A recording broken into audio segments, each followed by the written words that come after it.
बिहारमध्ये आज नितीश कुमार सरकारची अग्निपरीक्षा आहे। वर्षभरातच राजदसोबतचा संसार मोडत पुन्हा भाजपसोबत जात नितीश कुमार यांनी मुख्यमंत्री पदाची शपथ घेतली आहे। त्यामुळे जेडीयू भाजप सरकारची आज बहुमत चाचणी होणार आहे।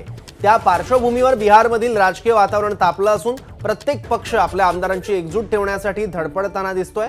मुख्यमंत्री नितीश कुमार, तेजस्वी यादव, जितेंद्र राम मांझी बिहार विधानसभेत पोहोचले आहेत।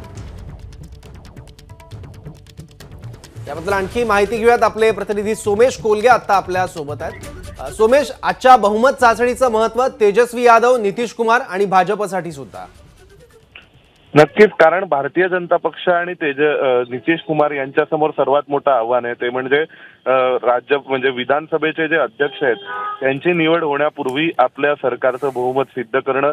कारण त्यांच्या स्ट्रॅटेजीनुसार असं कळतंय की विधानसभा अध्यक्षांना नंतर बदललं जाईल, कारण विधानसभा अध्यक्षांचं मतदान हे तिथे गुप्त पद्धतीनेच होतं। अजूनपर्यंत त्यांनी महाराष्ट्रासारखा नियम केलेला नाही। दुसऱ्या बाजूला तिथे जर विधानसभा अध्यक्ष नंतर बदलले गेले तर कदाचित नितीश सरकार आणि भाजपचं बहुमत टिकवणं हे त्यांना सोपं जाईल।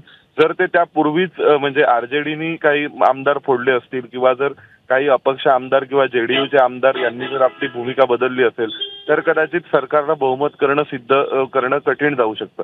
त्यामुळे मग अशा सगळ्या दृष्टीने सध्या विरोधी पक्ष आणि सत्ताधारी या दोघांसाठी आजची बहुमत चाचणी खूप महत्त्वाची आहे। त्यात आणखीन एक अँगल असाही आहे की जर उद्या काँग्रेस किंवा डावे पक्ष आहेत यांचे आमदार फुटले तर पुन्हा एकदा इंडिया आघाडी एकत्र राहू शकत नाही आणि इंडिया आघाडीचं मॉरल डाऊन करण्यासाठी भाजप तसाही एक प्लॅन रचू शकतं। त्यामुळे या सगळ्या पार्श्वभूमीवर सगळेच पक्ष आपापल्या आमदारांची काळजी घेत होते। आता सगळेजण पोहोचलेत आणि थोड्याच वेळात नेमका किती आकडा कोणासोबत आहे हे आपल्याला आता विधानसभेच्या मतदानानंतर कळेल। एबीपी माझा, उघडा डोळे बघा नीट।